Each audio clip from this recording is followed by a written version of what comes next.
Now watch and find out how me and this Enderman got into this little scruffle.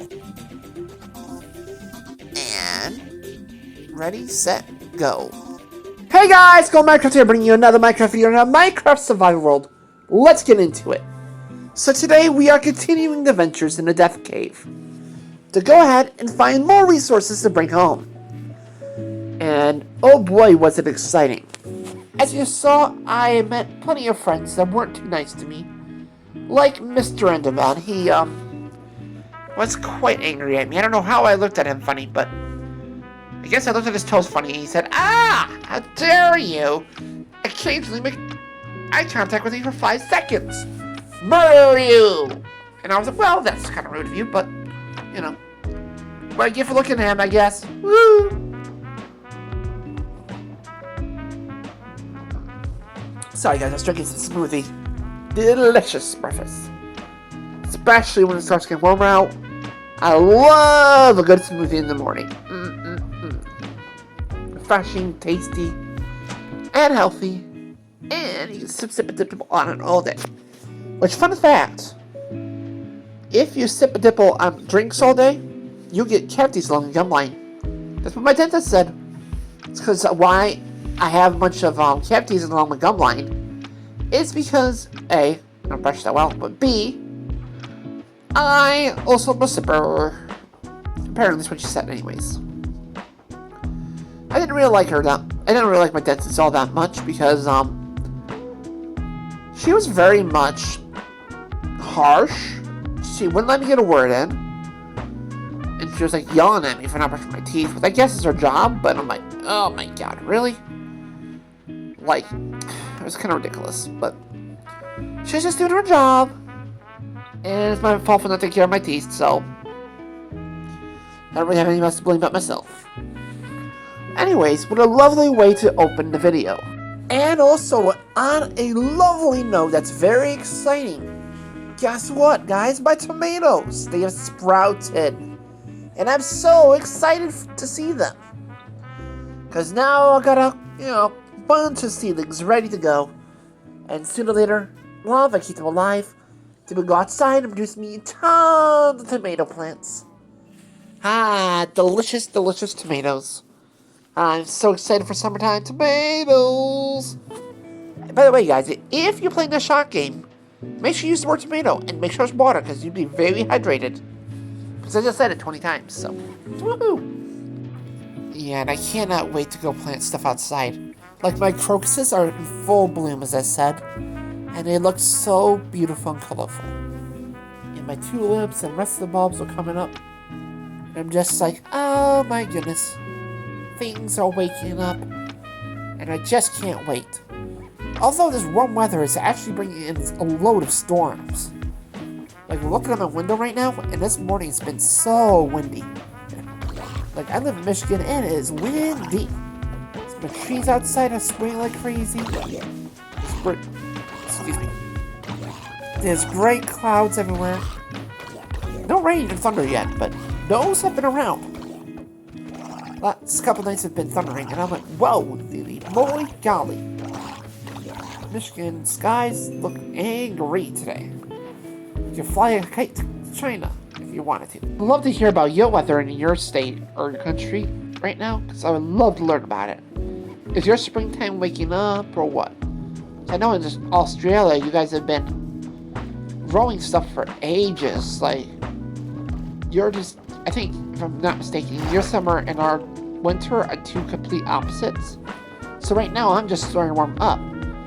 You guys are getting closer to the end of the season, because you guys are already been growing tomatoes and lettuces and stuff all ready for a few months, which I'm very jealous about. And the reason why I know that is because I watch a couple of certain YouTubers. One of them doesn't post anymore. I forget what the... Sounds terrible. But I'm honestly blanking out her name.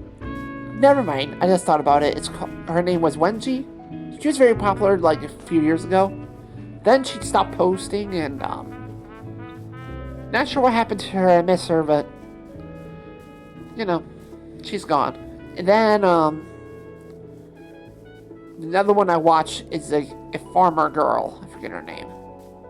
But she does a lot of gardening and farming, like chickens and stuff, in her garden. And she also lives in Australia. And she's been posting about getting stuff done in her garden. And I'm just like sitting here in this freezing cold environment. I'm like, oh, it's so frozen. I can't plant nothing. But my yard is looking green. My clover seeds have sprouted because I have red and white clover as a cover crop on my garden beds. Of course, the garlic's going. Of course, the green onions are going. And my flowers, including my daylilies, are starting to pop up and come right back. So I'm excited for that. And moving on from the gardening topics, I did watch Zootopia 2, and it was wonderful. Like, the fact that snakes... Sorry. Spoiler warning ahead. So please skip ahead if you don't want spoiler warning, but I'm going to talk about Zootopia 2, so if you haven't watched it yet, just go ahead and skip the next few minutes, and otherwise you will get spoiled. Because I really liked the plot of it. I liked Gary the snake. He was cute. He was cool. And I liked how they betrayed him. And it's like, I liked how they betrayed how snakes were. Like, yes, because of one snake attack, the entire population got kicked out of Zootopia. But they also weren't, like, completely against him. They were scared of him, but they weren't mean to him in the sense they weren't like, you're just a snake, you know? You're just a snake, blah, blah, blah. Like how they treated, Nicholas in, first episode and other predators. There was a lot of, racist, out of lack of a better word, discrimination. Yeah, that's a better word. Discrimination against the snake. You're just so scared of him because they thought that he was a killer. Because the only snake that, used to live in Zootopia was framed for the murder of his tortoise. But it's just a plot in the Lynx family to go ahead and expand their territory, which I really was disappointed by the main character. Well, one of the main characters, the son of the Lynx. I forget his name, but the son of him was so annoying, and he was one of the best twist villains that I think they did. It was way better than Mary Bellwether's because, with her, you can see that she kind of was the twist villain. And looking back at it, it was just kind of predictable.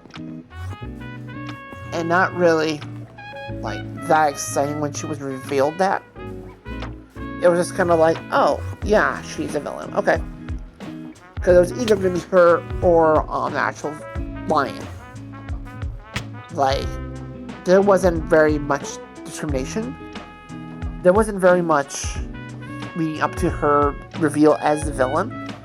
But the son of the Lynx family was super nice, and I really liked him. Which was kind of a red flag, because usually if somebody's really nice from, like, a family that's known as a crime boss family, they're kind of like gangsters. So if someone's nice like that, it's usually for